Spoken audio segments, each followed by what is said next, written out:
Welcome to Seat Time, everybody, the off-road show that brings you all the results, news, and online shenanigans that make being online a good time. We'd like to say thank you to Fly Racing for their support of Seat Time. Please go check them out at flyracing.com.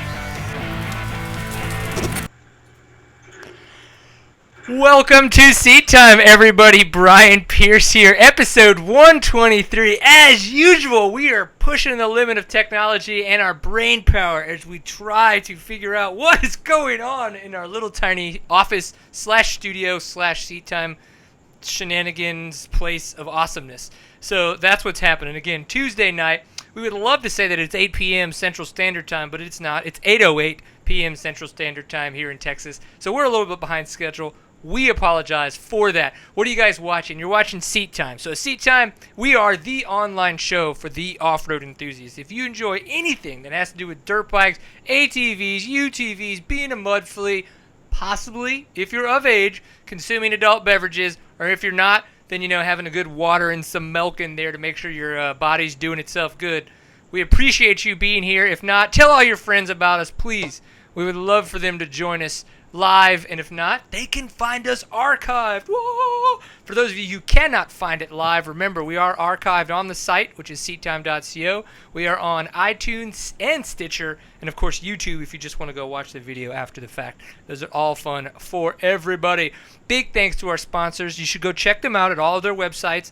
Fly Racing, so flyracing.com is where you can find them. Again, big supporters of Seat Time, and they support the Pintful of Awesome Award, which we, of course, we will be giving away a little bit later.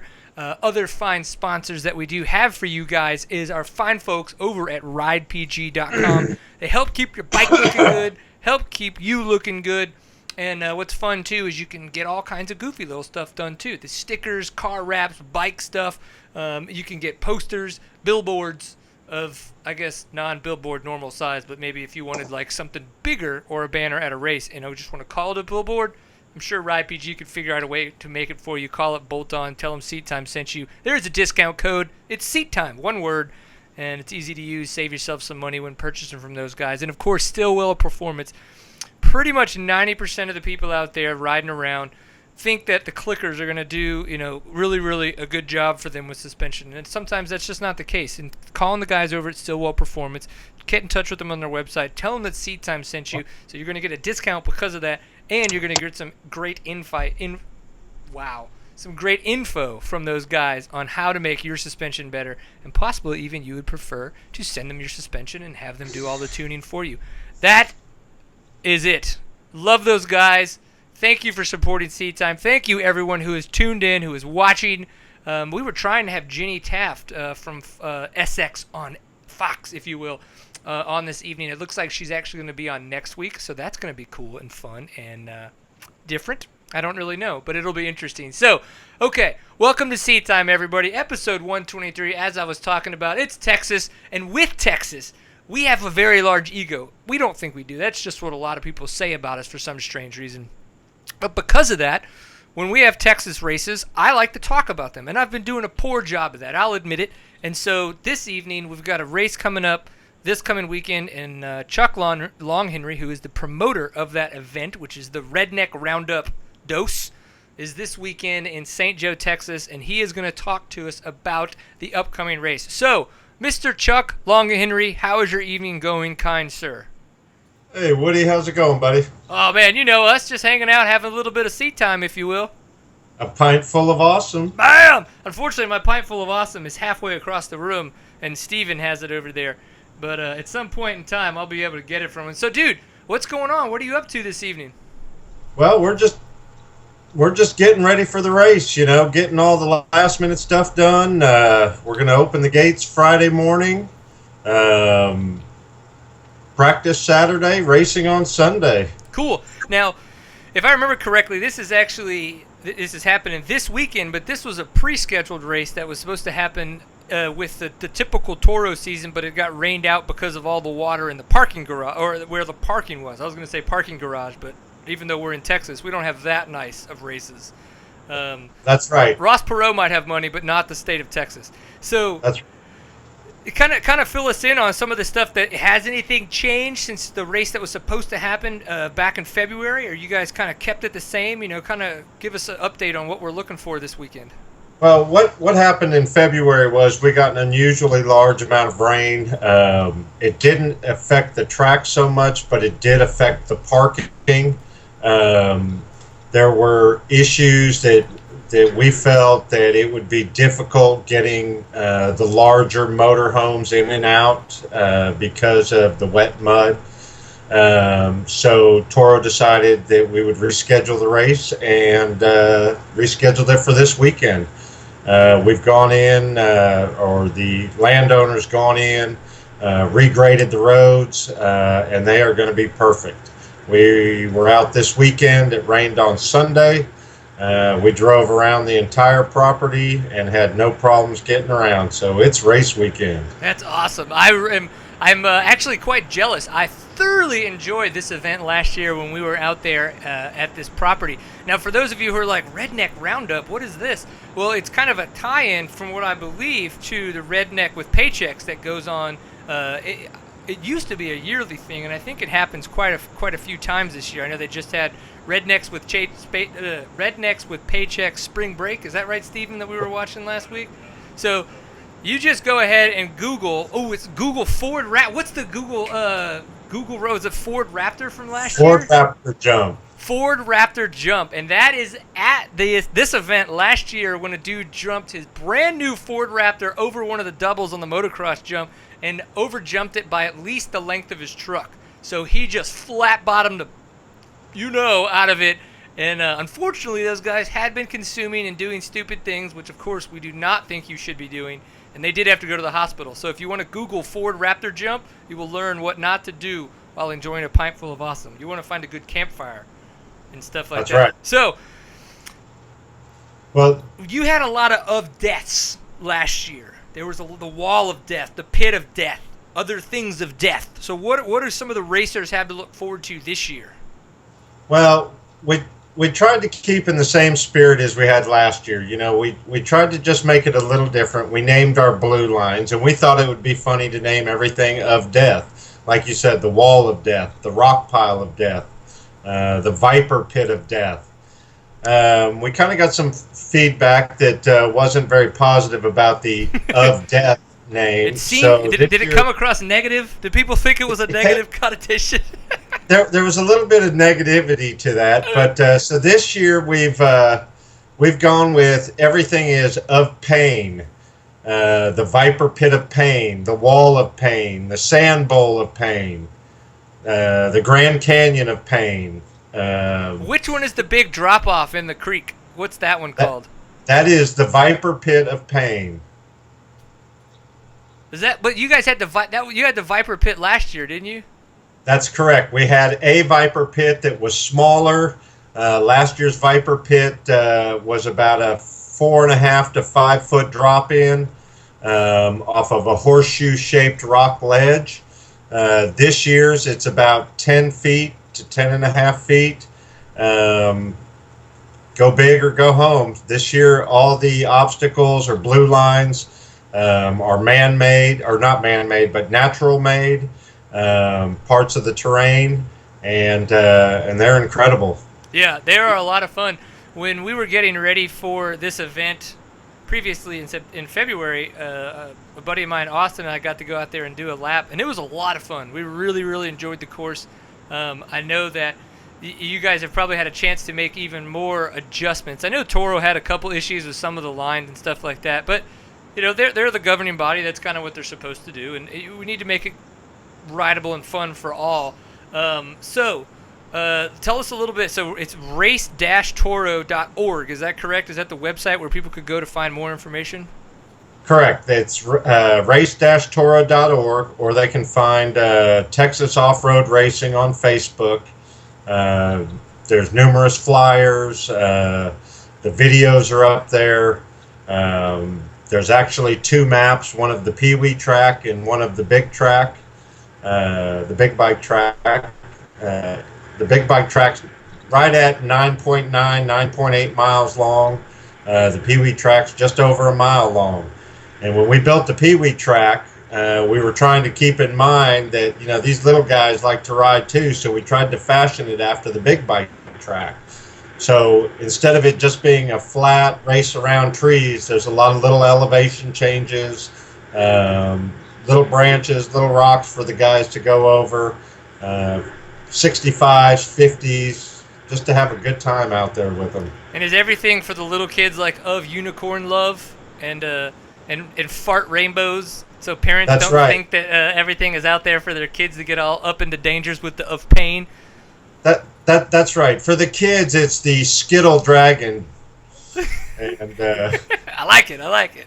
You got to make sure that the parents are happy, because if parents ain't happy, then we know mama ain't happy. If mama ain't happy, well, that's right. nobody's The other thing with the Pee-wee track is that it's very accessible for the parents. The parents can get to 90% of the track, so that they can go all over and watch the kids everywhere they go. Very cool. All right, so gates open on Friday at what, about 5 o'clock? Now, we're going to open the gates early. We'll probably open them around 7, 8 in the morning Friday, because I know a lot of people want to come out early. So we're going to open them up then. We'll still have, we'll still be out and around, probably working, getting last minute stuff done, but people are welcome to come out. Camp all weekend. If they come out early, we'll probably give them a roll of banner or ribbon and tell them to get to work. So Now, and I don't mean to cause trouble, because that's not what I'm here for. But at the same time, so the gates are open on Friday, but Toro doesn't technically take over till Saturday morning. So if you were out there on Friday and you wanted to do stuff that might, maybe like a campfire or other shenanigans that are legal under Toro's rules, on Friday, they might, if nobody was looking, be possible. Well, that's true. Toro takes over the track Saturday morning. Friday nights are, come out, relax. We've got plenty of burn barrels out there. Have a good time and get ready for some great racing. Red Bull's coming out. We've got a lot of giveaways this year. We've got Spider Graphics is giving away a full set of graphics. KTM North America sent us a whole box of things to give away, which, by the way, we're doing something a little different with the giveaways from KTM. So most of the time, the fast guys, first, second, third, and the pros, they get all the medals and stuff. Well, this year, we have a whole box of giveaways to give to the last place rider in each class. So the deal is you have to finish the race. A DNF doesn't count.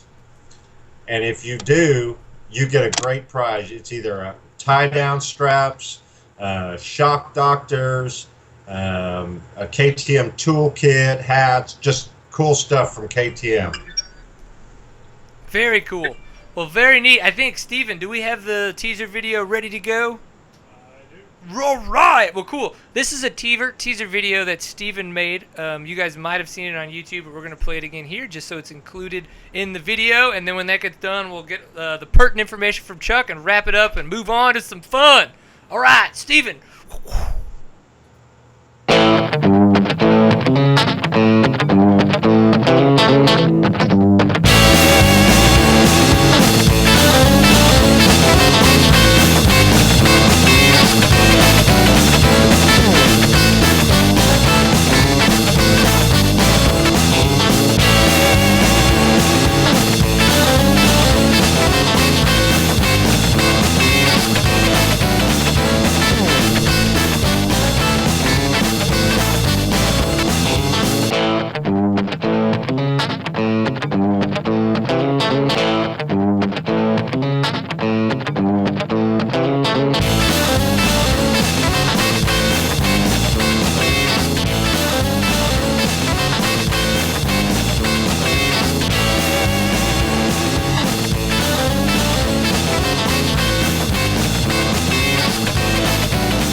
I shot last year while I was out there. I raced the sportsman class, had a lot of fun, and shot video during the long program last year for that. Unfortunately, we're going to be at the GNCC this coming weekend in South Carolina at Big Buck, so we're not going to be out there filming again this year, but hopefully somebody is going to be out there. So, Chuck, tell us again, race-toro.org, and open practice on Saturday and racing on Sunday. Does that sound That's about right? correct. That's right. Racing starts at 9 o'clock Sunday morning. Practice opens at, I think, 10 till 3, if I'm not mistaken. Depending on how the track holds up, Toro said they may let it stay open an hour or so longer. But it all depends on how everything holds up after practice. It's true, yeah, because we've got so much more daylight. And then the Pee-wees are going to be are the Pee-wees being pushed back an hour on Saturday? Is that correct? That's correct. I forgot to mention that the Pee-wees are moving. Instead of racing at 3 o'clock, we'll be starting at 4 o'clock this weekend. Cool. Well, dude, we appreciate you coming on the show, getting everybody out there a little bit more knowledge of Texas racing. I know it amps me up. I really wish we could be there this coming up weekend because it is a lot of fun. Get Steven out there on his UTV tearing some stuff up. He'd be like, brap, brap, brap, brap, brap, brap, brap. But soon. Yeah. Well, are you going to race? Absolutely. I've got there's several classes that have championships on the line. Uh-oh. Well, cool. Well, you go out and win yourself one, and we appreciate you coming on the show and telling us all about it. All right. Well, thank you for having me on, Woody. Absolutely, dude. Have fun. Be safe, and we'll talk to you later. All right, buddy. Later. All right. So as we go from one conversation to the other, it's been an interesting evening for those of you who haven't seen behind the scenes kind of what we do. So that was one of our fun Skype conversations. Now we've got a Google Hangout going on with Brad Bakken and Zach Huberty in the background going on behind there. So it's quite interesting and quite fun the way we've got all this stuff going on.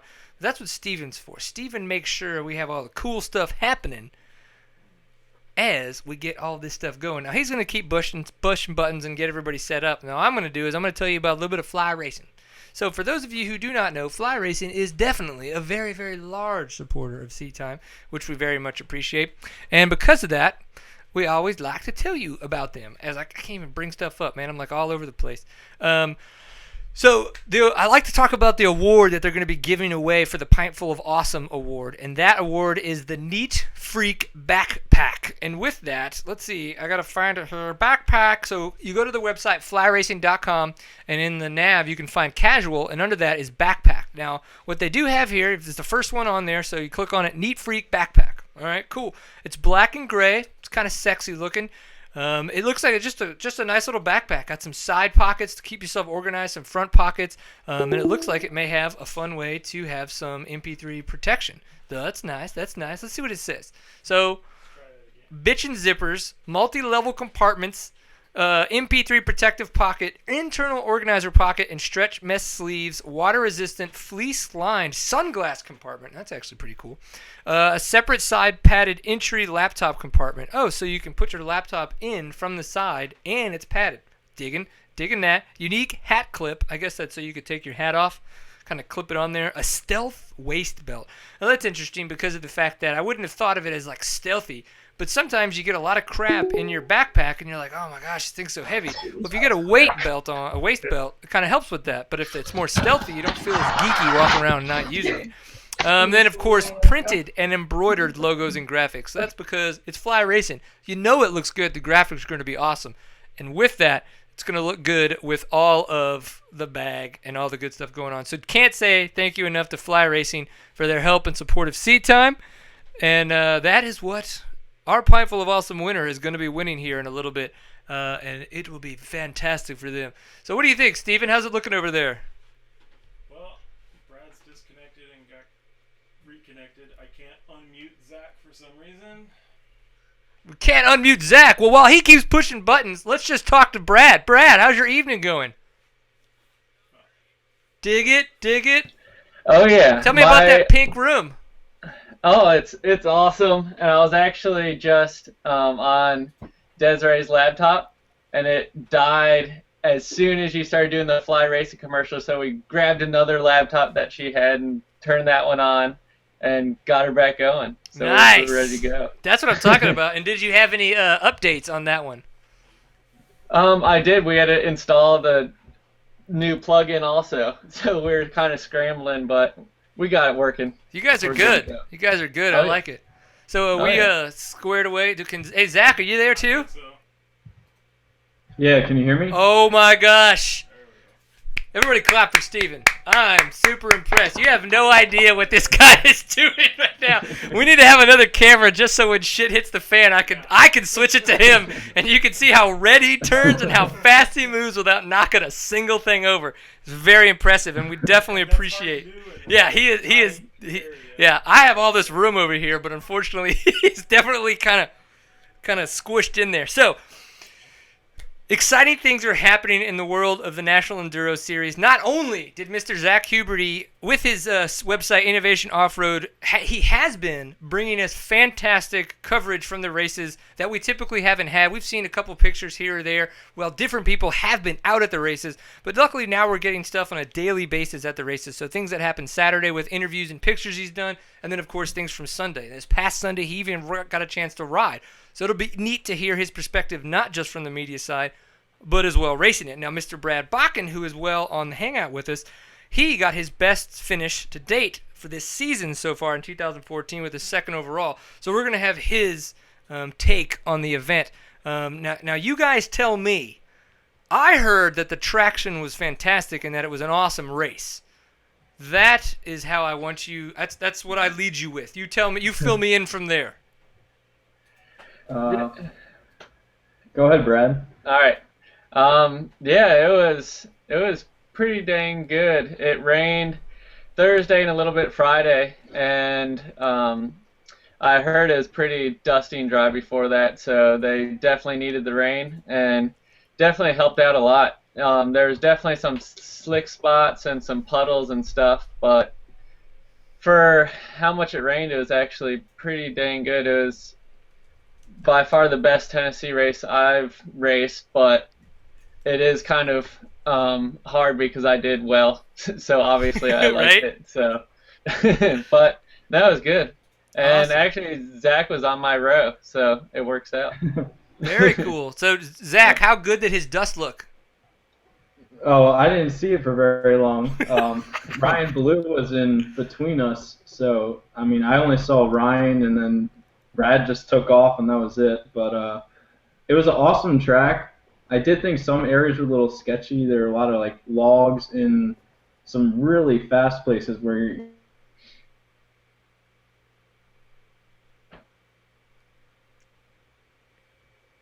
Oh. Are you there, Did we Brad? lose him? I'm here. really slick. Oh. Keep going, Zach. Can you hear me? Yeah, you were I cutting said in and some out on us people there.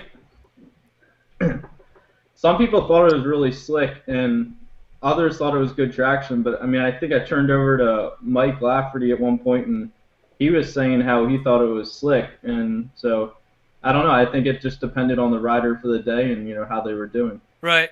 And what row was Lafferty on compared to you guys? He was on 27. 27? Yeah, 27. Okay. All right. Yeah, go ahead. Yeah, I mean, but that was just something I overheard. I didn't really he was sitting next to me and talking to, I think, Clay Stuckey at the time. But, it just depended on the rider and I'm sure tire choice and, how they felt going at those speeds. And, there are some gnarly routes here and there, so it's easy to, get knocked off the trail if you, weren't too careful. Yeah. I bet. Now, Zach, you got a chance to ride with Brad Bakken on his row, and I'm pretty sure that you guys chatted throughout the day and had conversations and stuff like that. Was there anything after it got all said and done and you're coming home that you were just like, oh, I should have asked Brad this, or what made his day the best? Is there anything that you really did, just like off the top of your head, that kind of really is a good question for Brad on his experience from the weekend? Well, I mean, I think the most impressive thing this weekend was just the intensity. When you watch them from the media side, you see them take off at each start, and they're just gone. And then to see it from my view, just like how they line up and one thing I noticed about Brad was he's just so calm at each check and, almost relaxed in a way and kind of confident about what he was doing. And, as soon as that 5 seconds counted down, he's gone, and I didn't see him for maybe more than 100 yards. And, that speaks to how well he was doing throughout the day. Yeah. Now, what do you think about that, Brad? Do you notice kind of the calm demeanor before the storm, or do you not think you're that calm? Yeah, I definitely take kind of the calm approach. So he kind of hit that right for sure. I'm kind of a mellow dude anyways.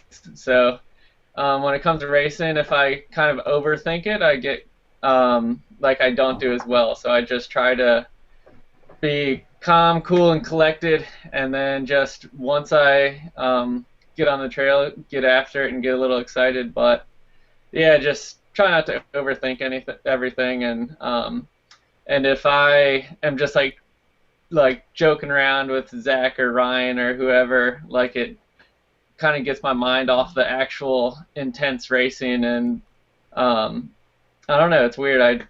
If I don't think about it as much, it seems like I do better. Right. It's kind of weird, but yeah.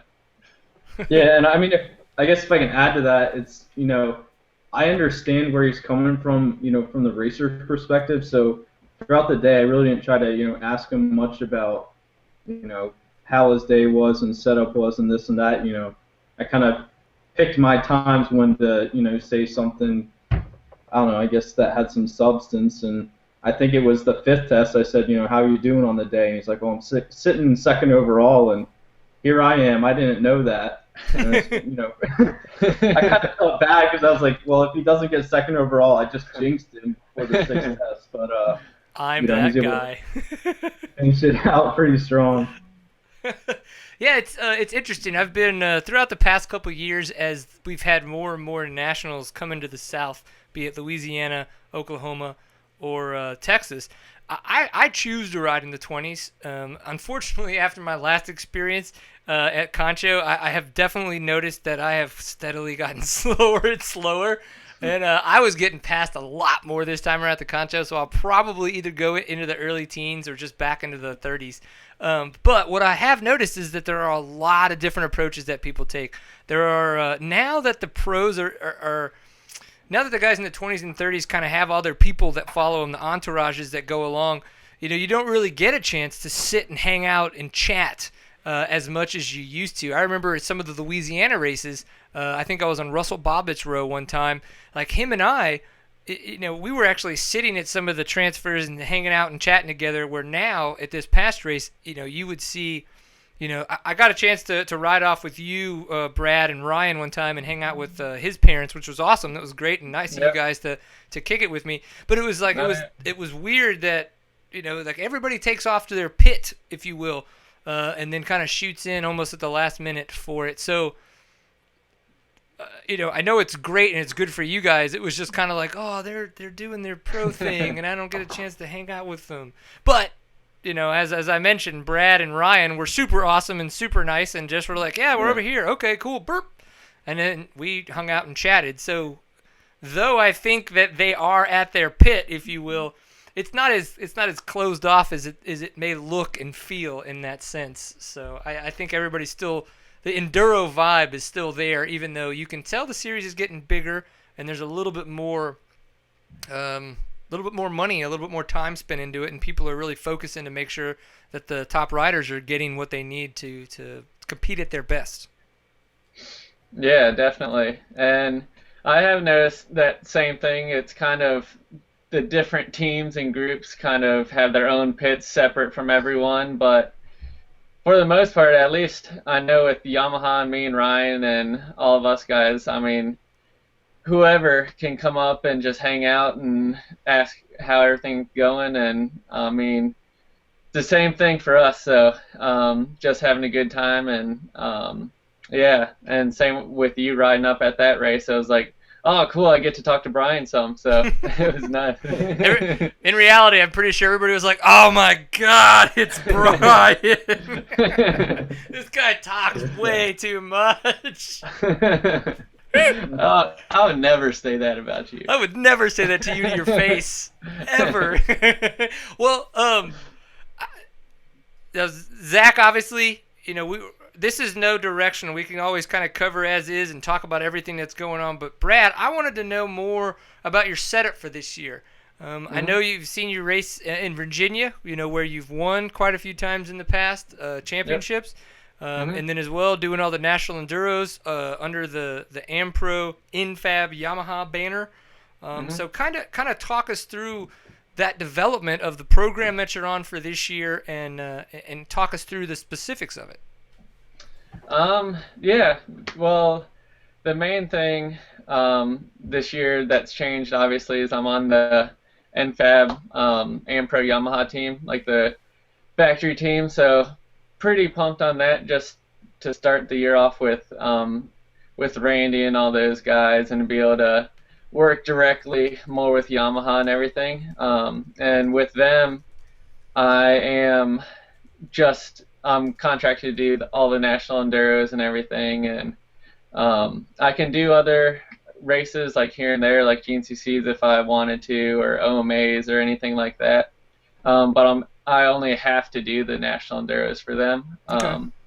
And then on my off weekends, since I've grown up racing in Virginia, I love doing those races also. So still been doing them. I did the first round earlier in the season, and then actually where the national enduro is going to be was this past weekend when Tennessee was. So I wasn't able to do that. So I was kind of bummed on that, but get plenty of racing there when we go there for the enduro. Right. But so just been doing those two things. But my main focus is the enduros, and then like I've told y'all before, I'm still working during the week and stuff, even jumping up to the AmPro team. Just working and riding and training, kind of juggling everything together. So. But I mean, that's about it. Just That's okay. I remember that you and I. Did you know that when we had our 100th episode that you were actually the rider who had been on seat time the most at that point in time? I actually didn't, but I think you put the question on Twitter or something. Yeah. And I was like, man, I've been on seat time a lot this year. I wouldn't be surprised if I was that guy. So it was pretty cool that I was, and hopefully I am again this year. Yes, I like it. I think if you keep it up like this and that momentum keeps swinging, I think it's going to be a good premonition of how many times you're going to be on seat time. Oh yeah. I say it that way, and it's not just how good you do. It's about the fact that we like how expressive you are about the sport. You're willing to share all opinions, not just the good ones, and tell us kind of, even give opinions on other parts of the genres and dynamics that go on in the sport. So that's what makes a good seat time guest. You keep being yourself. I think you're going to be on the show quite a lot. Awesome. I want to know a little bit more about your bike, because in years past, we're on a KTM, doing the whole Yamaha thing. Then after that, and I think it's with the range riding team, and then now on the AmPro team. How has your progression from a KTM to a Yamaha changed? And then even more so, how has your progression changed with the bike into the new 250 that you're riding? Because the new 250 is like a totally new bike. So, yeah, definitely. Kind of walk me through a lot of that, because you see so many people on KTM's now, 2-stroke, 4-stroke, all that kinds of stuff. And talking to Josh Strang, he loves his Yamaha way more than he did his KTM. So, that's where it's coming from. Yep. Well, to start off, when I rode my KTM, actually the last race I raced a KTM was out in Wyoming, when I jacked my wrist up pretty good a couple years ago. So, and it was actually Jason Rains contacted me when I was hurt about being on his team, and that showed me a lot, that he kind of trusted in me and believed in me. So that's why I've really embraced like being with Yamaha. And once I got back riding, I actually only rode the KTM one time, and then I picked up my Yamaha and started riding that thing. And so I was off the dirt bike for like 6-7 months. So it was kind of weird because I kind of restarted riding again, and I was on a brand new bike, so it wasn't that hard of a switch, I guess, because I hadn't ridden in so long anyways. So it actually wasn't a hard transition. But then once I got on the Yamaha, I rode the YZ252 stroke for about a year or so, and I liked it a lot. It was a really good bike, but I rode Morgan Moss's 250F when I stayed down at his house in between one of the Louisiana races, and rode his four-stroke, and I was like, man, this thing is pretty dang good. So kind of talked to Jason and Keith about that, and that's kind of what switched me over to the four-stroke. And my race bike last year, we put like a 290 kit in it, and GYTR cams, and some different stuff, like performance stuff, to kind of get that low-end power feel of a like 252 stroke, but a controlled feel like a four-stroke. And so that worked out really well, and really liked my bike last year. But then moving into this year, the bike is completely changed. Pretty much everything's different on it. And it's a huge difference just from handling to the power of it. Just the stock power, like on my practice bike, is relatively close to what my bike was last year with all the performance stuff on it. So super excited about that. And then and another benefit of getting on the AM Pro team, I got to test with Factory Connection for a week down in Travelers Rest, and really got to dial in my bike. And Moto Experts did my motor, and they do a really, really good job. That my race bike is like stupid fast for a 250F. It's pretty cool.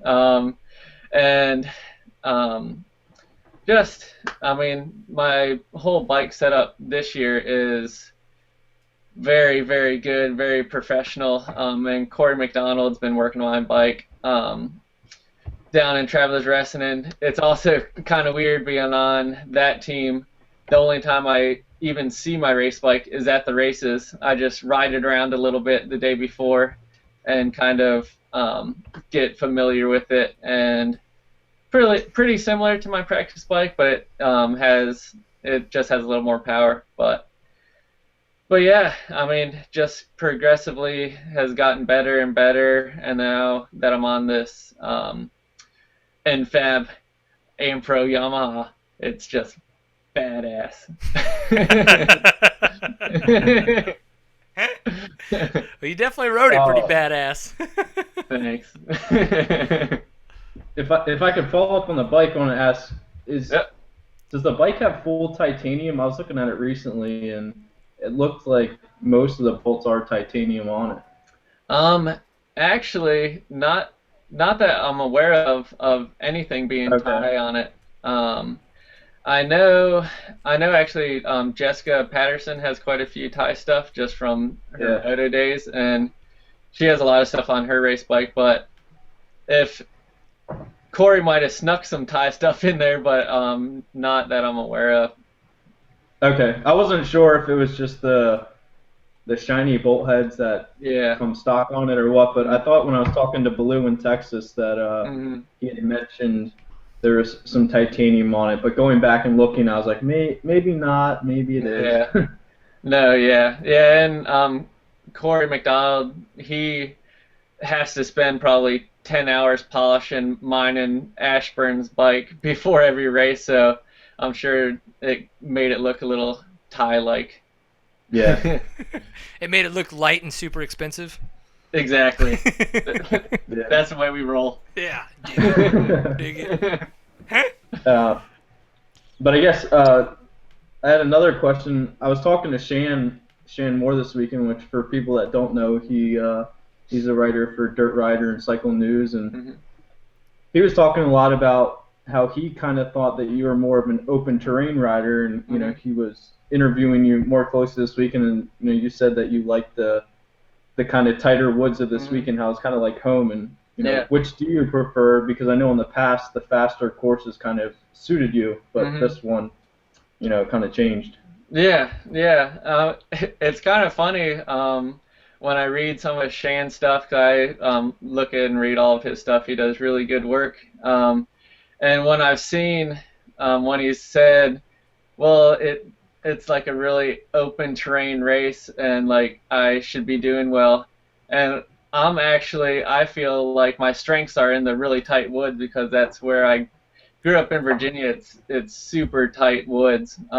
It's even tighter than like this weekend.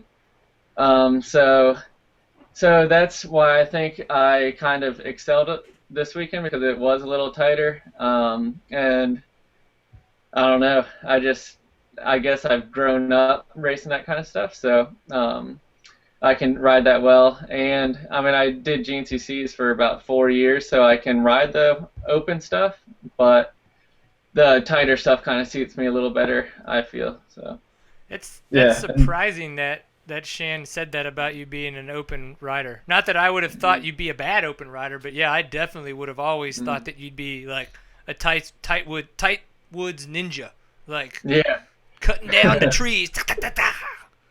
Yeah. Wiggling through them. Yep. You and Mike Lafferty. You don't miss the trees. You just take down the trees. It's kind of like. Oh yeah. I have bruises and stuff, welts all over my arms from just grazing the trees from this weekend. But it didn't stop you. I have those from my wife. She keeps slapping me because of this new baby. Oh my god. Ah! So it happens. It happens. What about your website? I noticed that you have a new website. You keep it fairly up to date, which congratulations, because there are very few riders out there who can keep a website up to date. And it's not a bad website. Like I don't want to go, oh my god, you don't send people to that. Like it's a good website. So tell me a little bit about the process that you went through. And how you kind of came about with the site that you've got. Yeah, definitely. Well, I actually have a great resource, and my girlfriend makes websites and stuff for a living, Desiree. Stop it.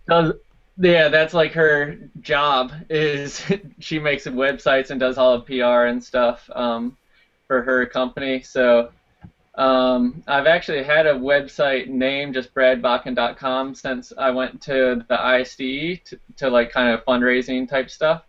And then this year we decided just to make a really cool looking website. So Desiree just went all through it and updated everything and redesigned everything. And she's definitely on my case about getting my race reports done fast. I got a text this morning from her saying, so when are you going to send me a email to get my race report out there so she can put it up and proofread and everything.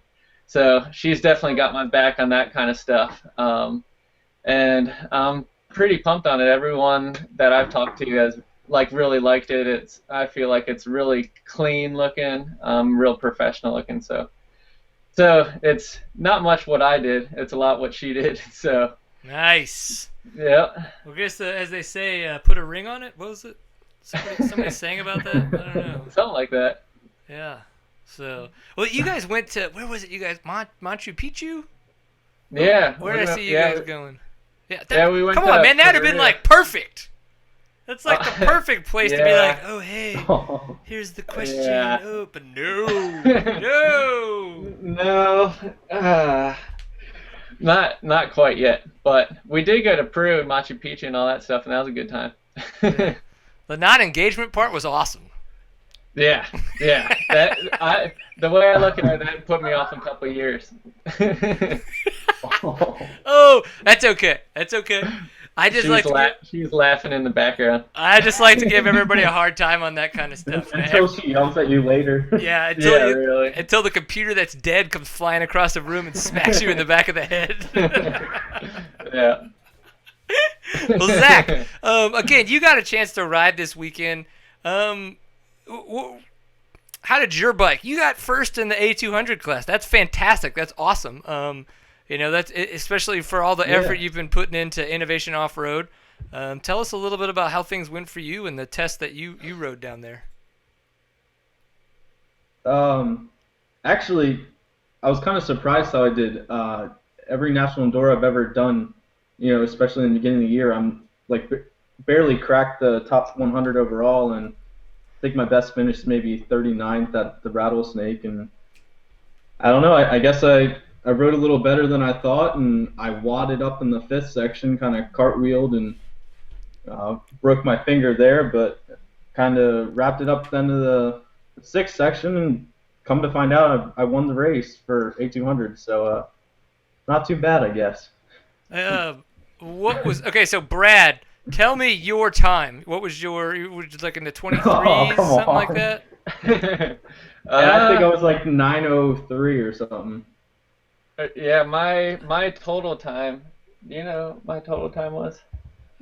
I'm going to go to results, nationalenduro.com. We're going to go to results. We're going to see overall. Brad Bakken was a 21:58. 21:58. And then we're going to search the page for Huberty and scroll on over. 44:38. So I remember, Zach, one of the first times that you and I chatted was when your buddy Tanner Thomas had an email question about bridging the gap. And it was trying to figure out how to zone in on, and he was always in that maybe 10 to 15 minutes at the end of a National Enduro behind, some of the mid-pack of the pros. He wanted to know how to bridge that gap. So that's where you're at. You're 20 minutes behind a Brad Bakken who got second place overall in the pro class, and you had so with what you rode, what would you assume that you would have to do to bridge that gap from your A200 first place to get into, maybe the top 15, top 20 of the pros? Well, I've kind of always thought about it, like, what if I just dropped everything one day and said, I want to make that top 15, take that kind of goal. And there's a couple ways. One, you got to, have great fitness and be able to push every single second throughout that whole section without kind of letting off. You also have to have a good, strong mental mindset, good nutrition, bike setup, a bike that's powerful enough, and then just be able to go throughout the entire day mistake free. And I think Brad had said at the Enduro that he didn't fall the entire day, and I know that's what ruined DeLong's day, and I know Grom was on the ground quite a bit, and to be mistake free is what's going to take you to the top and kind of bridge that gap between you and everybody else. Okay. Now, Brad, you have bridged that gap. You are second place this past weekend. From what he said and what you've gone through, is there anything to add to it, or maybe anything extra that he didn't mention? Yeah, definitely. The biggest thing for me, kind of rolling forward and kind of improving, was just being able, like Zach said, being able to push the whole entire test.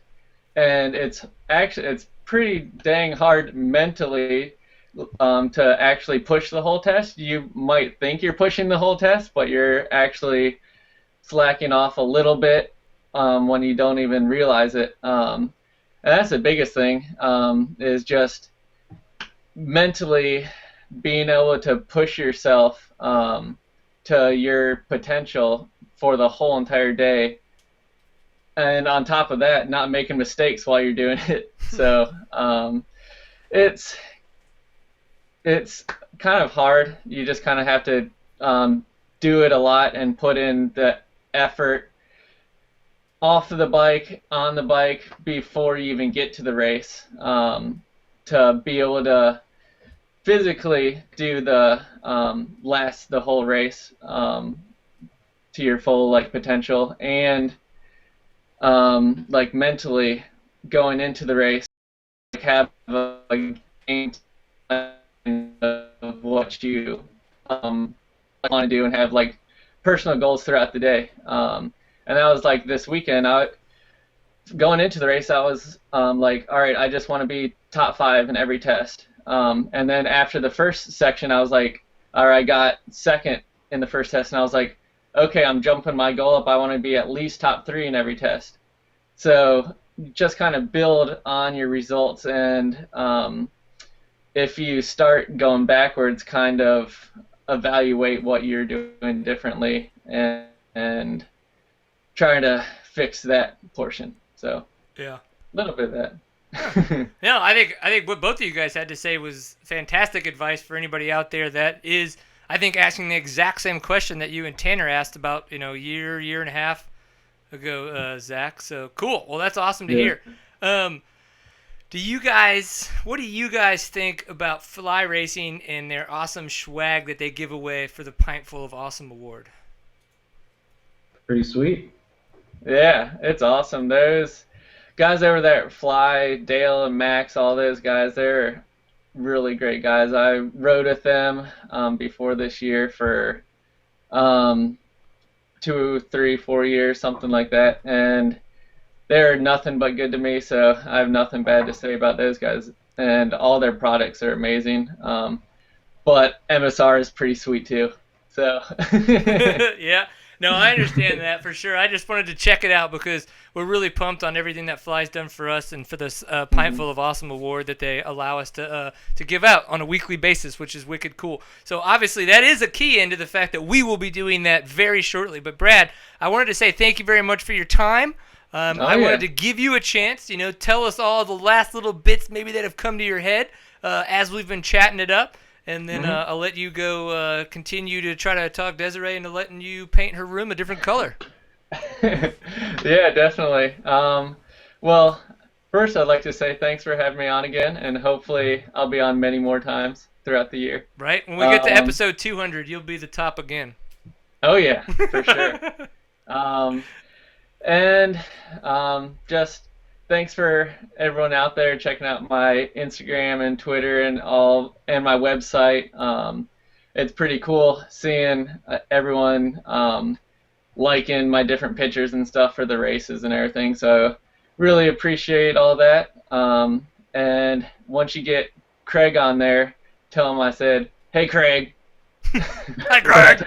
I say that every time I see him at Enduro or GNC or anything. So. All right. Well, since you know he's about to come on, Yeah. 2 things from you. 1, something awesome to ask him, and then maybe something extremely embarrassing that we can bring up.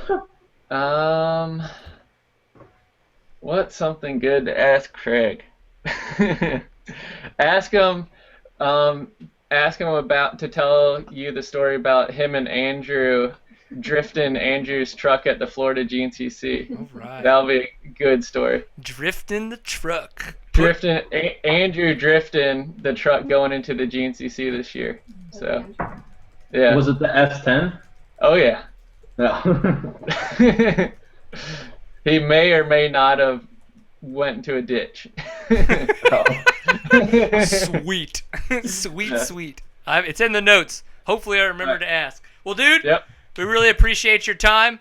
Yeah. Continue kicking ass. I know you guys have a good month off now, or at least it's not until Missouri is sometime within the next month in May. Yep. So, yeah, have fun, be safe, and come out to a GNCC or just come down to Texas and we'll hang out. Oh yeah, for sure. Sounds good. Thank you. Heck yeah, man. Take it easy. See ya.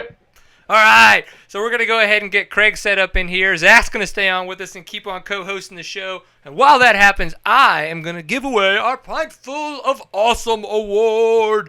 Yes!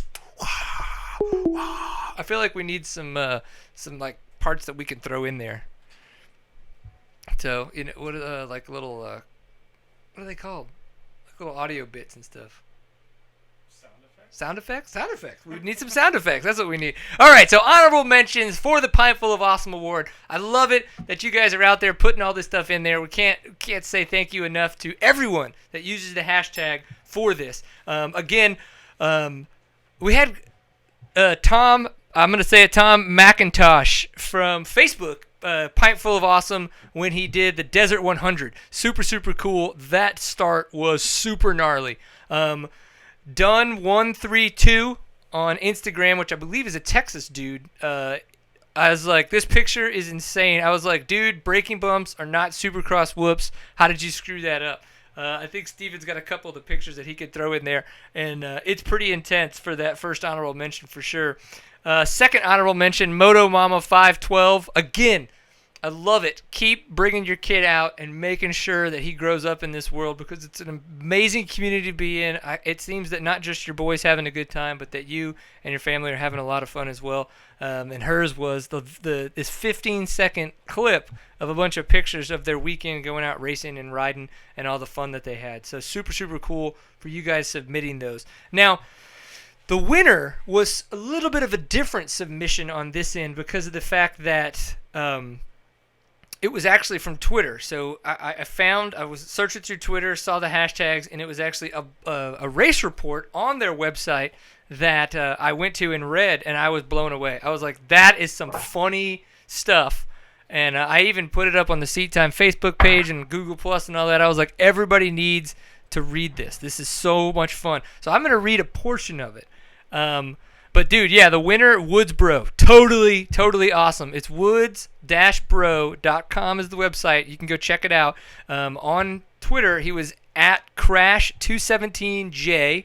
And then it's hilarious. So it's his the crash report from the OHSCS. So I want to say that's Oklahoma Hare Scramble Series, and it's called Kanoa 2014. So fairly recent, it's from March. Saturday, I was meditating in my Japanese garden in the backyard because it has the best chi in my house, and I asked myself, what would J-Law do? So I grabbed the pregnant wife, because safety first when drinking. I hopped in the minivan and drove to OKC, and I stayed in the bar till 2 a.m. I got about 4 hours of sleep after getting back to Stillwater, jumped out of bed, loaded up, and went racing. The KTM was looking swiggity swoot with the full fresh plastics and 1995 retro graphics, and my gear only had minimal holes exposing my thermal undies and knee braces as I headed to the line.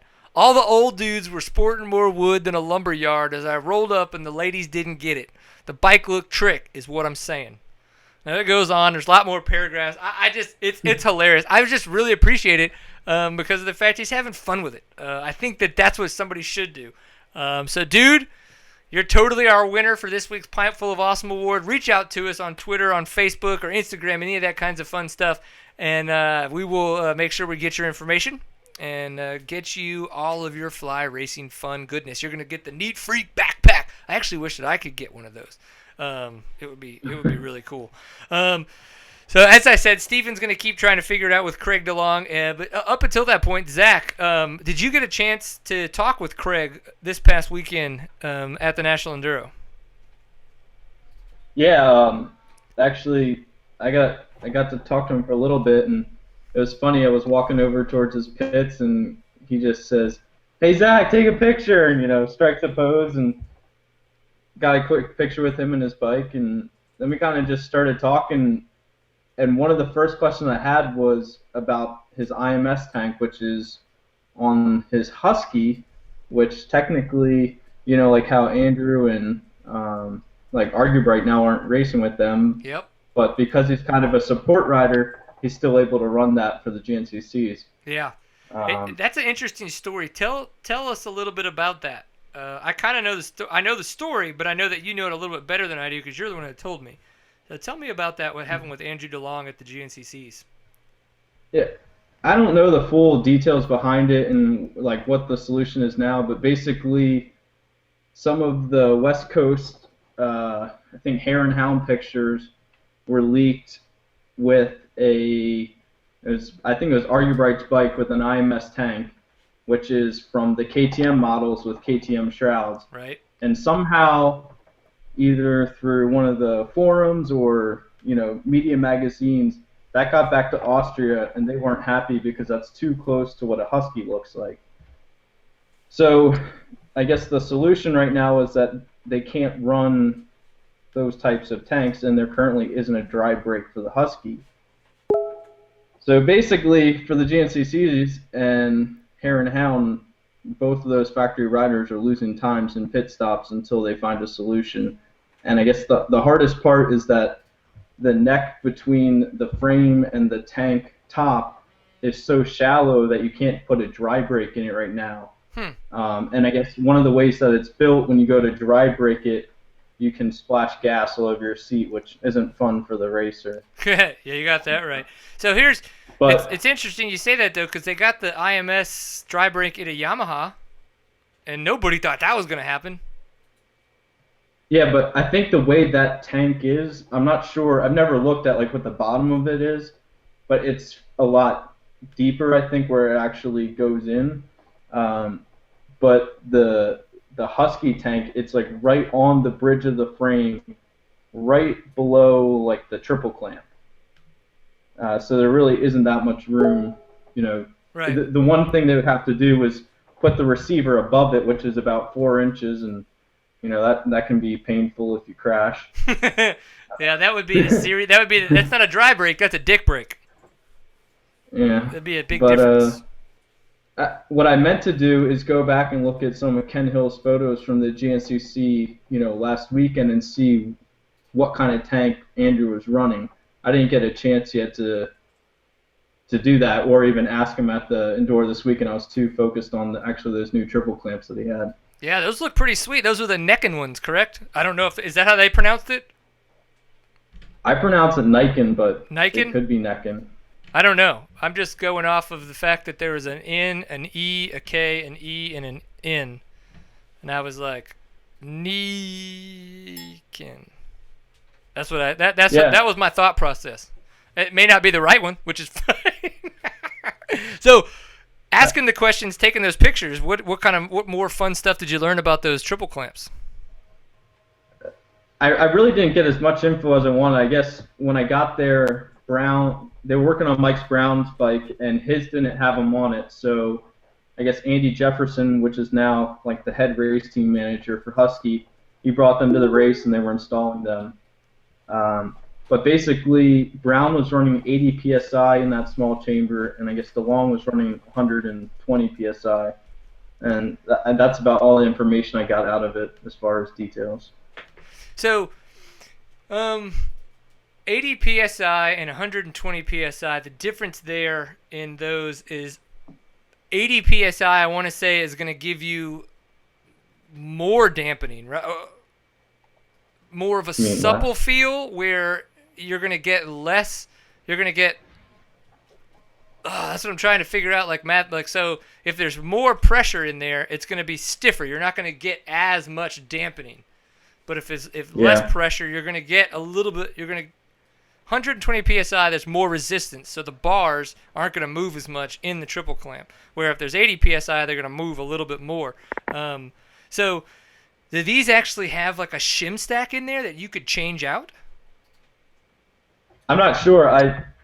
Craig may be able to answer better than me, but basically what I wanted to do when one of the mechanics weren't looking was kind of, shake up and down the handlebar to see if it moved at all, or to see if actually from side to side, if one side will go down with the other side, not going down, kind of at the point where it kind of feels like it's rowing. But I don't know, what the actual mechanics are inside of it itself. I don't think you would ever get a row with that because of the fact that physically they're too close together. The force of all that metal would never allow it to essentially for one to go in without the other. Kind of like your forks. It's you would think because they're free floating that you could almost get. No. You can't really get too much of that. So. No, I think you're there, Craig. Are you in? Craig, can you hear us? I think we got him frustrated. He's almost there. We hear him. It's not working. I wonder if he just It's can't hear working, us. Greg. Maybe he just can't hear us. We'll just tell him that we can hear him, and that I don't have his number in there. Yeah. It's interesting though. I think the flex bars I think are a great product. They're not just Fast Company are they a sponsor of Seat Time, but I run the flex bars. Love those things. It's a fantastic product.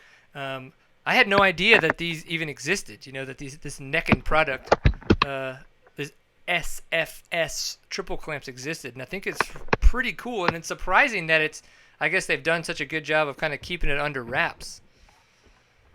So I don't know. I mean, I actually picked up on it back at like one of the first Supercrosses when Dungy was starting to run it, and that was I think Vital MX like leaked the first actual pictures of it, and then I was actually pretty surprised that Andrew got them at, I guess it was like last round to race with, because normally between like getting a product in Supercross and getting off road, it may be a year or 2 years before that technology transfers over. right. Hey, Craig, I see it looks like you got to a couch. I can see your picture a little bit better. Can you hear us now? Yeah, I can hear it. Can you hear me? Nice. We can. So we were just talking a little bit about your brother's bike, actually, Andrew DeLong, but we'll get to that. So you're Craig DeLong. You're 17 years old. Your parents were nice enough to let you stay up late so that you could come on the show tonight. Are they in the room right now, just making sure you don't say anything stupid? Yeah, my dad's sitting right here Yeah. looking at me. He's just staring you down? Yeah. That's all right. That's all right. Hey, man, he's not there. You just do what I do, and you just say whatever you want within reason because you're 17. I don't need you getting all crazy or blaming it on me if you do. But so you've been doing really good lately. You've been kicking butt in the 250A class in the GNCCs this year. You had one bad race in Georgia, but that's okay. That happens. You got a first and another third. And then this past weekend, you won the Expert AA in Tennessee. I didn't have a chance to look at any of the other national enduros this year. So what I want to know is I want you to just kind of talk me through a little bit of your 2014 and how you think it's been going for you. Yeah, my year's been going pretty good. First race of the year was a sand lapper, and didn't go quite as well as what I thought it would. Ended up with a fifth in the 250 or a double A expert, and I actually rode the last three sections with a blown rear shock, so it was like riding a springboard. Actually, when I was riding back from the last test, I was able to bunny hop my bike. It was just riding down the road. So I went into Florida. I actually rebuilt my shock and went into Florida and won the 250A class and got the top amateur. And I was really happy with that. Not really what I expected to happen, because I didn't really get to do much riding over the winter, what I have done in the years past with all the snow we had. And came out of there with the first place, so I was super pumped. And then went into Georgia, and I cracked the reed the first lap, and only was able to finish the first lap. So really big bummer there, but they going pretty good. And then Steel Creek was it was a pretty decent race. I got stuck 3 times in the first mile up to my frame in deep ruts, so just really wasn't a great day. But last weekend was where it turned around for me. I rode good all day basically, and came away with a win. So. Heck yeah. Your brother has always said, we've talked to him multiple times on the show, talked to him multiple times at races, things of the sort, and he's always said that you are somebody to look out for. Is that just because he'd rather say that and take the pressure off of himself, or do you think that you're going to be faster than him one day? I don't know if I'd say that. I mean, when we do ride here at the house, I try to I try to race him and try to stay as close as I can for as long as I can. Right. So I mean, sometimes it works and sometimes it doesn't. So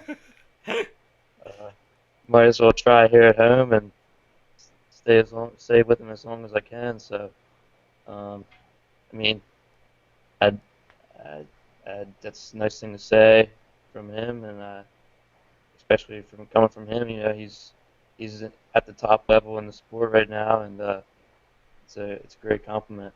There you go.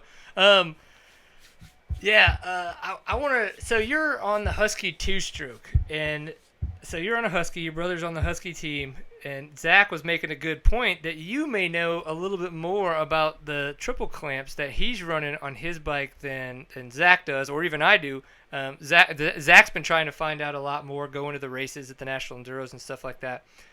Do you have much input with a lot of the stuff that's been going on with your brother and set up on the Husqvarna and stuff like that, or just because you guys aren't living together as much right now that it's you maybe don't chat about it as much as we hope that you would? Yeah, about the triple clamps, we haven't really talked much about them. You know, I seen him on his bike. I guess it was a Steel Creek, and I asked him about how they were and like what they actually did, and he said that they helped a little bit with the dampening. You know, when you're hitting the bumps, it doesn't hurt your wrist as bad, and just makes the ride a little bit softer. But I mean, I haven't really. He hasn't been home since January, so I haven't really got to seen like his preparation and stuff with his bike and how it's riding. So, but I know he's been staying with Mike Brown for the past week, and they've been doing a lot of testing and riding and at Bar Hazes and getting stuff ready or getting stuff even better for his 350, so I can do a little better in the GNCCs. So. Yeah.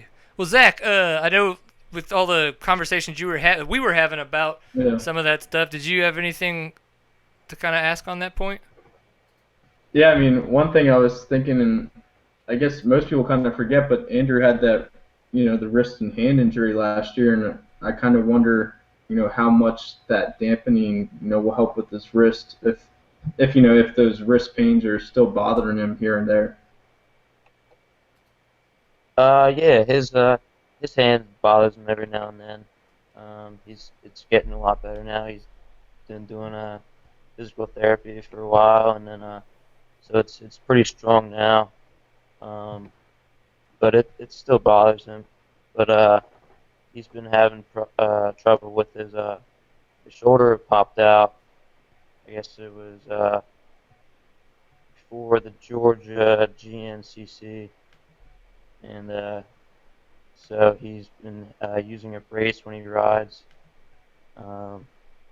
So I think that's probably the biggest part, but I guess it does help with his hand because his hand's not what it used to be, but it's pretty close to 100% though. Man, it's funny. We were just chatting with Brad Bakken, and he mentioned he's like, oh yeah, he's like, hey Craig, because apparently that's like what he always says to you. One and two, I was like, well, hey, what's something funny that we could ask him about or talk to him about? And he mentioned he's like, well, this is it right here. He said you need to talk to him about him and Andrew drifting their truck going into the Florida GNCC. So.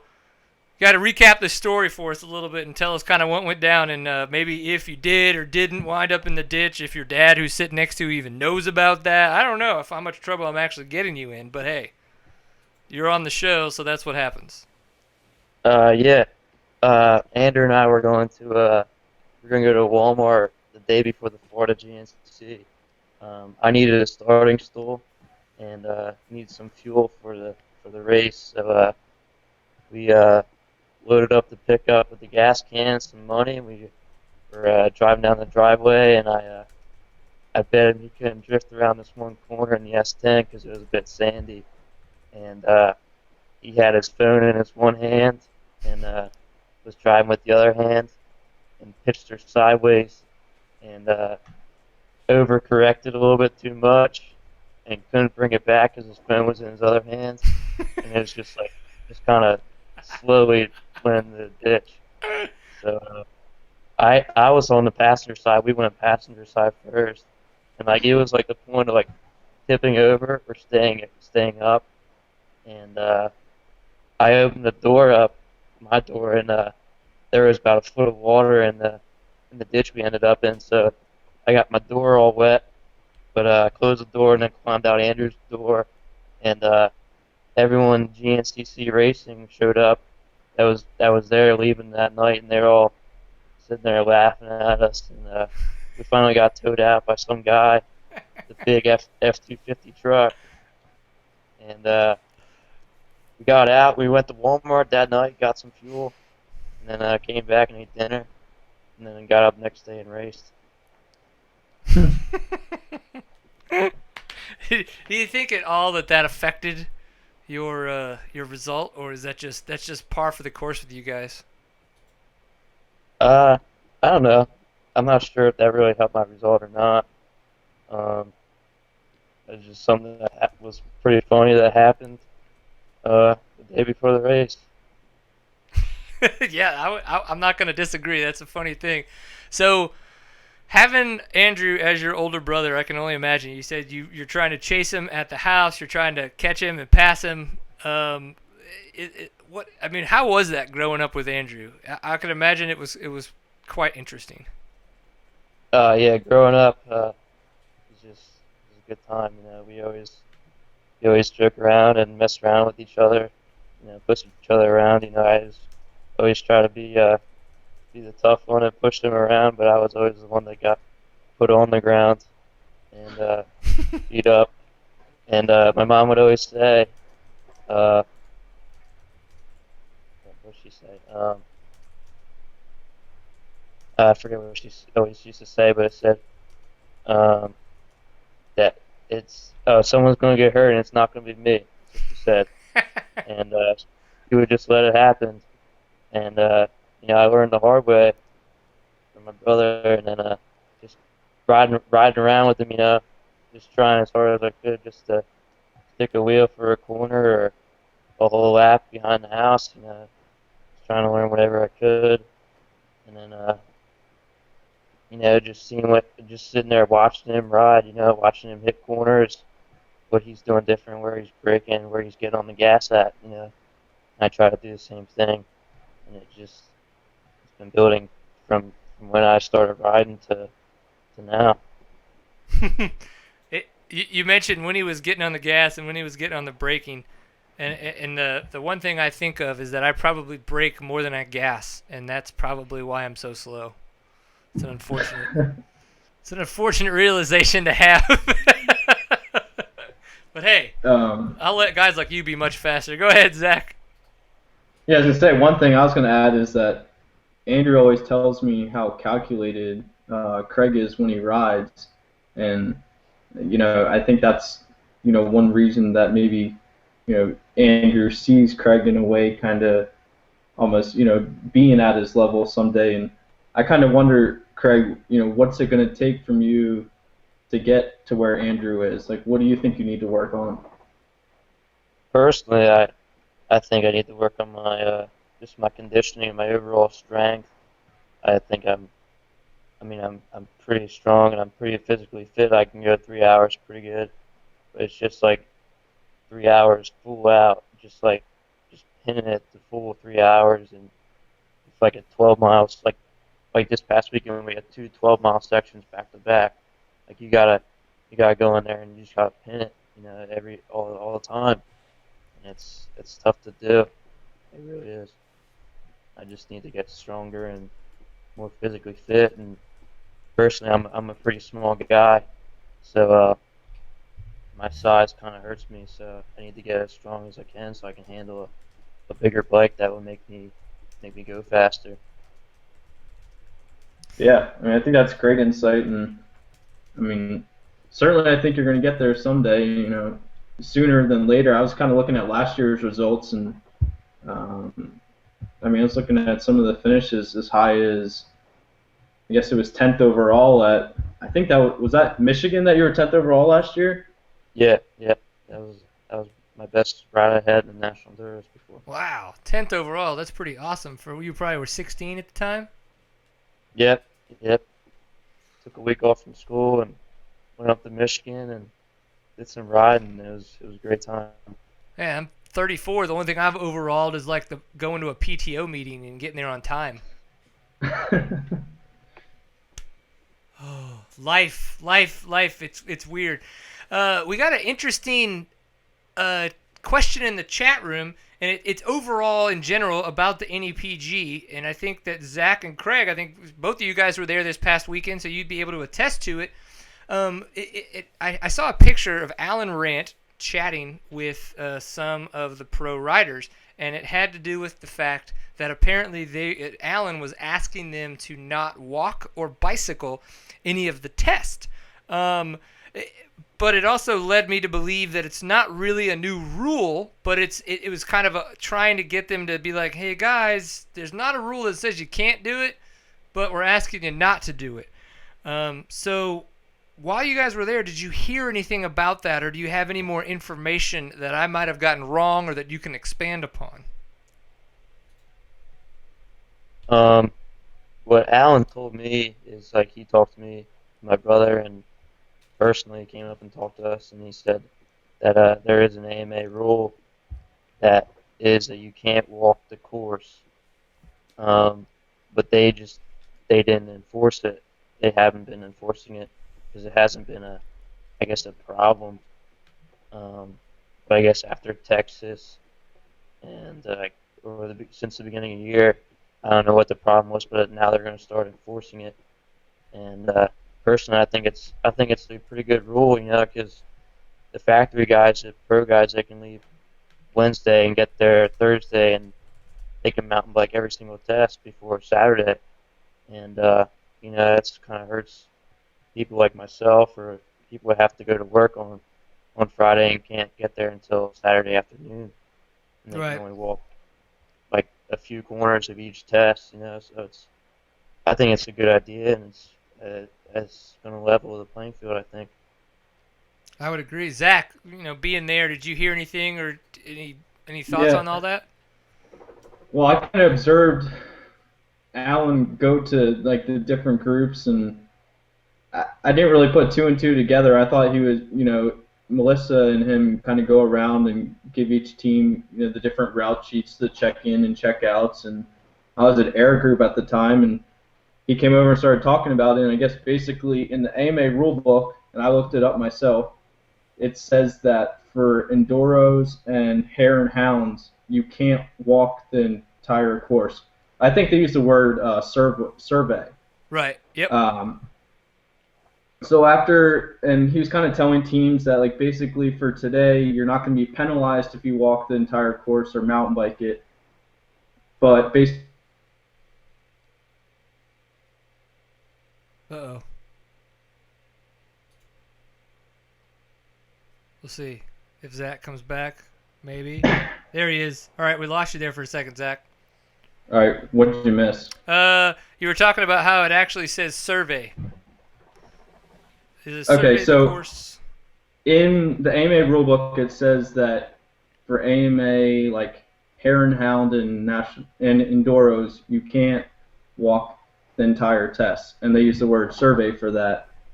And Alan kind of explained that you wouldn't be penalized if you did that this weekend, but that kind of they were going around and talking to each team to get their full input on whether they should enforce the rule or not enforce the rule. Because the rule is there currently, but if they're not going to follow it, then they need to do that now. Or if they are going to follow it, then it needs to be enforced.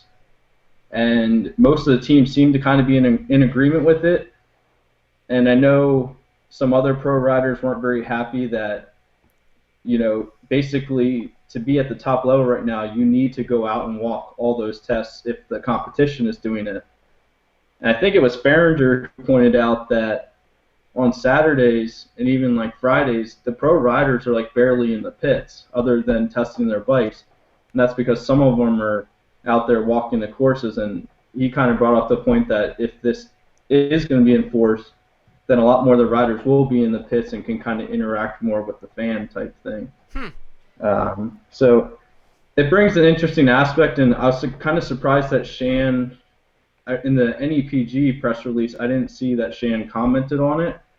I'll have to read in Dirt Rider and Cycle News, but yeah, I mean, it could change the way things are, and maybe it made the results this weekend closer than they have ever been, but who knows if that's the real reason. Yeah, to that point, obviously everybody wants to go, yeah, no, look how, Charlie just barely beat out Brad Bakken. He did have a horrible first section in ninth, but then he crawled his way back up sparingly. So, but that's racing, You have to, every turn is a part of that race when it comes, especially when it comes to enduro or any type of racing, really. I think that what happened is we have a lot of riders now in the National Enduro Series, now that the National Enduro Series has gotten a lot larger, that have been going to the ISDE. And at the ISDE, it is what you do. You go a week early to walk the test because the test is so short. And I think a lot of that mentality, right, wrong, or indifferent, that mentality came back with those riders. And so they, then those riders are, as the National Enduro Series is getting a little bit bigger, they're kind of like, well, wait, why aren't we walking these tests too? We can get out there, we can walk them. Nobody says we can't. Nobody really ever said you couldn't because I don't think anybody ever really thought to do it. But obviously, Eric Kudla or Ryan Kudla in the chat room found it. Zach, you were able to find it in the rule book. It's there. It's in the rule book, and it says that you're not supposed to do it. So to that point, I completely agree with what Craig said. That it's unfair. The rule states you should not be able to walk or survey or ride the tests for that reason alone. That is in the enduro off-road sense of that you should not have pre-knowledge of what the course is going to be like. I do remember talking to a rider at Concho, and they were talking about a certain section, and they asked me, they said, I know the arrows pointed down and to the left and then back to the right, and they created this really steep chicane.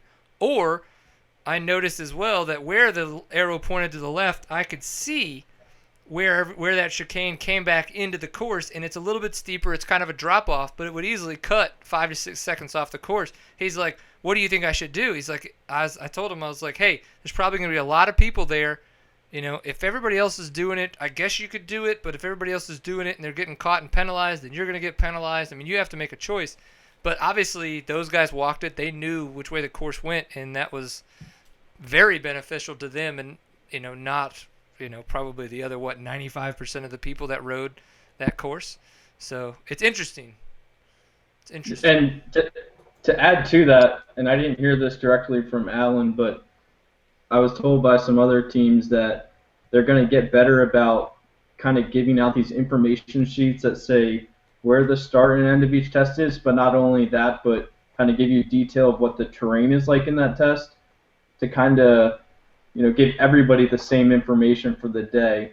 And I don't think it is against the rules to just go to the start and end of each test and just look at them. Right. But you're correct. The problem lied in being able to mountain bike or walk the entire test. Right. Craig, you've done a lot of GNCC racing, currently doing some GNCC racing, so I think this will be a good question for you. So now we've seen this in the AMA rulebook. It's been copied and pasted in the chat room, and we could pull it up online. It's on page 54. The GNCC is an AMA-sanctioned series this year, and it says for enduro and hare scrambles. Is the GNCC considered a hare scramble? And so if they are, or if they are not, if they are, should you not be able to allow to walk the course now? From what I heard is they haven't really talked about it really. Alan did say something this weekend that maybe the GNCC will enforce it, but he said that the rule for not walking is for the hare and hounds and the enduros. So maybe they will add a rule for the GNCCs, but I think for at least the hare scramble, you should at least be able to walk at least the first mile, or I don't know. That's what I think. Because you're there with everybody else, you're starting with everybody, and it just makes everything a little bit better for the racing, I think. Okay, yep, update. Yeah, it was that Hare Scrambles is available to be walked. It's the next rule after that. So definitely always continue to read. But no, I think it's interesting. I was just talking to Caleb Russell because since we're going to Big Buck, I was like, oh my gosh, I've never done a GNCC. I like hanging out with Caleb Russell. I was like, hey, dude, could I walk the course with you? When do you do that? He's like, we're allowed to start walking the course Saturdays at 1 p.m. I was like, okay, cool. I'm going to walk with you for a little bit and then come back so I can film for Steven's race at the UTV stuff. But you're a GNCC racer. If I get out there and walk the course, what are the kind of things I'm looking for? Like, what do I need to learn in this sense? I'm going to be in the Sportsman A class, AM on Sunday, just getting my ass handed to me by a bunch of faster dudes than me. So don't expect, I'm going to try to take your knowledge and run with it. But hey, I'm twice your age and probably twice as slow. So What I usually do is like me and Andrew, we usually been at these races before, so we know what to look for. Like if there's like gonna be some mud holes or some hill climbs or just some tough sections, we go out and look at them and pick the best lines. Find some alternative lines in case it does get bottlenecked. You can go around it, and usually walk like the first mile, at least the first mile. Just when you're off the start, you can hammer down for that first mile and find some good lines, and just if you get a good start, you can pull away, or if you get a bad start, you can make some passes so you're up towards the front. I mean, that's what we usually look for. It helps the race out, I think, a little bit better, so you don't have to work as hard to get to the front if you're not there.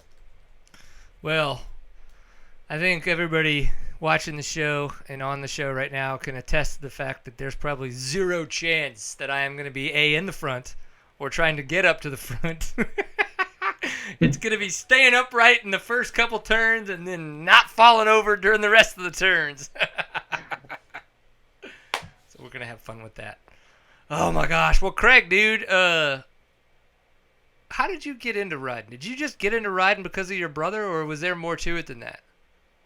No, my dad, he started riding back after he graduated high school, and he just rode around for fun. Then he started racing like the local Enduro Series, the ECA. Zach's come from there. He still races the ECA Hare Scramble Series and the Enduro Series. That's where he started. That's where Andrew and I started, and it's just he got my brother involved in it, and just went from there. I started riding when I was 4. I did my first race when I was 7.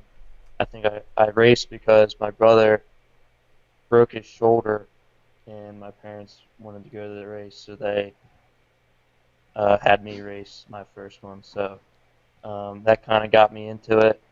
I was terrible at first. I was 16th, 17th in the 65 class, and then it just went on from there. Very cool. Well, we're gonna be at Big Buck this weekend. We're gonna be doing the KR4 Arrive and Ride adventure. It's gonna be a good time. Steven will be doing the UTV race on Saturday in the PM. It was like 4:30 p.m. I'm gonna be doing the Sportsman A in the morning class. Mainly, I'm doing Sportsman A because I got talked into it last weekend because Trevor Bollinger, he was not going to race the Enduro this past weekend, where he got 10th overall, so congrats to him. But I told him, if you do the Enduro and race, I will race Sportsman A and not Sportsman B, because either way, I'm going to get beat, so it's not like I'm competing. And he was like, just go for Sportsman A. I was like, okay, fine. And so he did. I will race Sportsman A in the AM. I'm going to get beat by all the chicks in the WXC class for sure. That's hands down. That's going to happen. Hopefully I can get behind. Go ahead. Those girls are fast, man. Those top ones, like Casey and Jessica and some of the other ones, they rip pretty good. I'm kind of hoping they pass me so I can stare at Casey's bum a little. Actually, I think they're the first row, so you start behind them. Well, that's what I'm saying. Like, I hope they pass me. Like, I hope they lap me. Let's put it that way. Yeah. I guarantee they will probably lap you. Damn it! Let's put money on it. Am I going to get laughed by the women? Oh, I don't know. I'm not sure about that one. Yeah. may not have enough time. I don't know. I'm pretty slow. Maybe. I don't know. Rachel Gudis rode on the row ahead of me this weekend, and I had to push to catch her, and I didn't catch her until like halfway through the sections, and that was only I think 3 out of the 5 sections that I caught her. So I mean that girl could rip. So I was pretty surprised. They're fast, that's for sure. Like they're definitely underestimated, I think. Yeah, and I know Casey. I think this year she's even faster than like where Gudish is at right now. Even though she's still building on it, and I mean I'd love to go ride with one of them for the day just to see and kind of put into perspective where they're at. And I think that's one.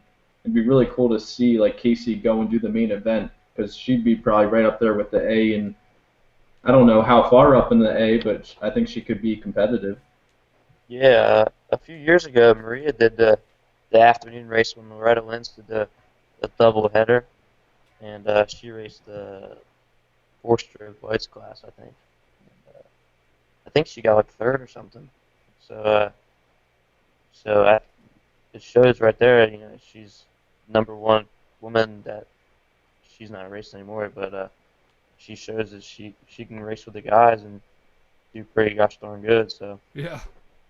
Yeah, we've got a local girl here, Hannah Otto, and she in the Toro and TCCRAs and stuff. She races like in the heavy A class, and she's a top 5 finisher in that class. She'll win majority of the women's type races, and she'll go. She's raced in a couple of the WXC races and done fairly well. I don't know if she's podium this year, or if she's even going to be able to do all the series, but pretty cool. She's way faster than me. She's way better looking than I am too. She's a much better looking woman than I am. But as things go, as a good looking man versus a good looking woman, she's probably still a better looking woman than I am a man. So I don't know. You do what you can to live in life. You do what you can. Well, cool, Craig. Well, we appreciate you coming on the show. Sorry that we had to push your technical limits, but I'm glad that we got it figured out and got you on the show. Zach, before we let him break down and give us all of his last bits, you got anything for us?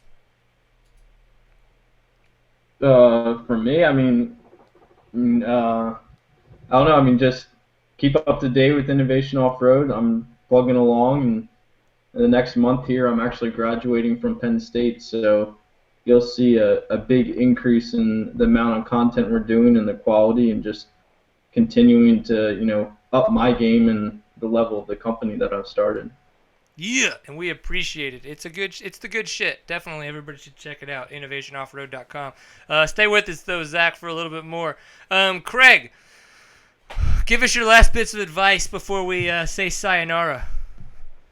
The most energy that you can muster. Like a cheerleader, just bring it to us. Try your hardest, I guess, at everything you do. You never know who's going to be watching or who's going to be there to see what you got. Dig it. Do you know that sometimes when you talk, you sound like one of them J-Day Rippers? Oh, yeah? Do I? Yeah, you got the little accent that comes out. I don't know if it's that bad. I don't got that. You ain't got that? The Massachusetts? I don't have the Massachusetts accent. It comes out. It's almost like you're trying to hide it, and it like beep, kind of comes through every now and again. It's all right. No. It's all right. Well, cool, man. Well, you go to bed. I know you got to go to school tomorrow, being 17 and all. If not, you probably need to go work your 12-hour day shift at the mill. I don't know, making that up. But thank you for being on the show, and we will talk to you soon, and we'll see you this weekend. All right, dude? Yeah, thank you for having me. It was a great time. Heck yeah, man. Next time, more energy drinks. Whoop, whoop. All right. Kidding, don't kill you. Later. All right, Zach. So we have to talk about our fantastic friends over at Ride PG. If you guys are looking for any kind of graphics for your bike, for your car, banners at the races, fun ribbon that you would like to have, you can do all of that and more through Powersport Graphics. You can find them at ridepg.com. Use the discount code SEATTIME to save yourself money. And not that Zach did this. Zach, unfortunately, went with another company to get his stickers printed for Innovation Off-Road, but he could have called up Jared Bolton at Powersport Graphics from RidePG.com and been like, hey, dude, I listened to the Seat Time, and I heard that there's a wicked-ass discount that I could get. I need to order some stickers for my company. And then Jared would have been like, yeah, buddy, there is. There's a totally wicked discount. And he would have saved money and had wicked bitchin' stickers for his company through RidePG, which is a fantastically huge supporter of Seat Time. So we thank them. My bike looks bitchin'. It would look more bitchin' if I didn't crash as much as I do, but that's not Powersport Graphics' fault. That's a fault of my own. So please go check them out and support them as well. And one of the other fun bits is that that Zach and I did a lot of talking with different folks at the Concho Enduro about suspension. And I think that Zach knows it's important to have good suspension, isn't it, Zach? Yeah, I mean, we had a long talk over spaghetti with Adam Kreft, and I mean, he certainly shared his suspension knowledge with us, and we kind of shared ours. And I don't know. I mean, I think every suspension tuner has an opinion about what is great and what works, and really you have to find out what works for you. And I mean, that's the most important part. And my taste may be different than your taste, and his taste may be different. So, I mean, I think that was one aspect that I really pulled out of suspension at the Concho, was just you need to do it for you, not what somebody else says is good for them. Totally agree.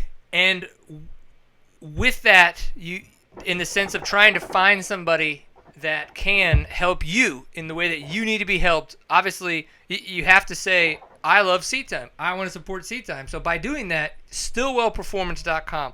They have done the suspension on my bike. I've loved it. I've had a lot of fun testing with those guys. And why I think you should at least go to their website and get in touch with them or call them is because they have a very, very good process that I thought was pretty cool. The way that they talked to me, all the questions that they asked, and really found out a lot about me, how I ride, why I ride the way I do, and how to set up my bike and my suspension. So it was really, really neat to have that conversation with him. And Zach's right. You need to find the right people to do the suspension correctly for the way that you need it. Not everybody needs 2 clicks like like Nick Way does. There's more to it than that. And so, if nothing else, if you're kind of in a slump, you're feeling like, I would like to make a change, but I don't really know if I need to. It's worth your time to at least go to stillwellperformance.com and send them an email, get their number, give them a call, tell them that you found about them from the show, and just chat with them. And you'll learn a lot more about them that way, and I'm sure that they're going to be somebody that you're going to want to work with. It's a cool process that they have, the way that they'll send you one of their personalized boxes that they've had made, so you can ship your suspension back, and it'll come back to you in that same box, less beat up than you would think it would be from UPS. It's pretty cool. But they're a huge supporter, so we definitely appreciate them. What's up, man? I mean, to add to that, and I mean, this isn't really meant to be like a plug for them, but I've gotten to know Dennis Buttrick, who is Corey Buttrick's data mechanic, and he's had great things to say about Stillwell. And just the past few races that I've seen them throughout the pits, I know that Dennis is very picky about things on Corey's bikes. Everything has to be clean, working well. If somebody borrows a tool from his toolbox, it better be clean or you're in trouble, kind of thing. So to hear, how much praise he had for Stillwell, I thought it was good. And, if that's some information that can help some other people, so be it. Yeah. And it's neat that the beta team is expanding. For a long time, there were other beta riders for sure. But it was neat to kind of always see, we had Cody Webb and Max Gerson in the Endurocross side of things with Stillwell, and Alan Stillwell was kind of the manager of that team. And now they've expanded a little bit, and they're helping out, just guys like Justin Sode. He's riding a bitchin' beta, and Corey Buttrick's on kind of the factory beta with Stillwell Performance suspension. So they are expanding, and it's neat to see. And you are, that's like your bucket list, right? To ride to ride Buttrick's bike. Yeah, and I was actually talking to them this week, and I didn't ask him about riding it, but basically what he said, that bike only has 3 races on it. It has South Carolina, Texas, and this weekend, and I think a 1 hour break in. And basically he said that bike is actually going to get shipped back to California and going to show up on a dealer's showroom.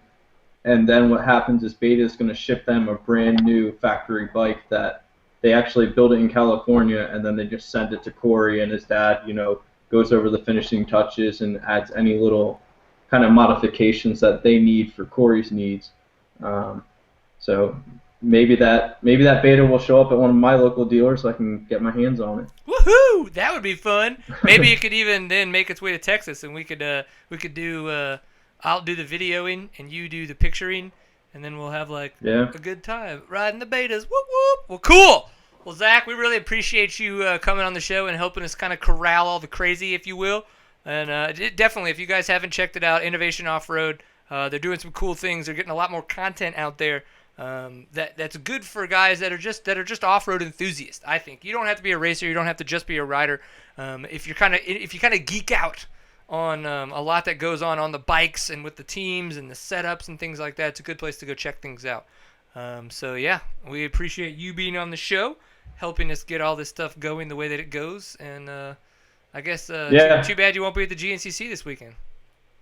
I know. I've got a local enduro here. Unfortunately, kind of feel bad. This year's the first year I'm AA, and I've missed 2 out of the 3 first races. So it's time for me to catch up and kind of put some of the media stuff aside for the day and focus on my own racing. But I just want to thank you for having me on, and I appreciate the praise. I'm an enthusiast like everybody else, and I hope that kind of my racer's perspective and my keen eye to pick up on the details is something that other people enjoy reading. And at the end of the day, if the viewers like it, then that's what it's all about.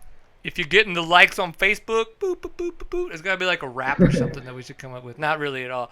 No, yeah, it's the same way with us. We're enthusiasts. We just appreciate everybody's support, so it's always a good time. So for those of you that are still around, we appreciate you. Tell your friends, tell your moms, tell your dads, and maybe your infants. Tell them about Seat Time. They need to check it out. The website, seattime.co. That's where we keep all of the archives about the shows and things that we talk about online. We are on Twitter. It is twitter.com/seattime_co. Facebook.com/seattime. That one's pretty easy. We're on Instagram. It's just regular old Seat Time. One word. We'll go with one word. It's one word. We're on YouTube, so search for us there. That way you can subscribe, find out about live events like we're doing right now, or other videos that we upload. We are going to be at Big Buck this weekend, so please come say hi. We're going to have stickers and koozies to hand out. The koozies will be a very, very low price of one awesome high five. For everybody that walks up and gives me one badass awesome high five, they get a one free koozie. Multiple high fives, I don't know. You might get a couple more, but don't get crazy on me. Yeah. So this has been on episode 123. Mr. Zach Huberty has been on, sharing all of his knowledge. Brad Bakken as well, and then we've had Craig Delong. It was funny, we had a comment about how it maybe kind of came across like the History Channel. He's 17 years old. You could tell he was a little bit nervous, and right before the show, he definitely was having trouble getting everything set up. So I think he was probably just a little frustrated. He opened up a little bit as things went on, but sometimes you just got to help people find their groove. I feel we do a pretty good job with that. So episode 123 in the books. Thank you very much, everybody. We'll be back next week to talk about all of our GNCC adventures, and then we will take a break the following week after that. So next week, yes, Seat Time. 2 weeks, no Seat Time. Put it on your calendar. We love you all. As always, peace.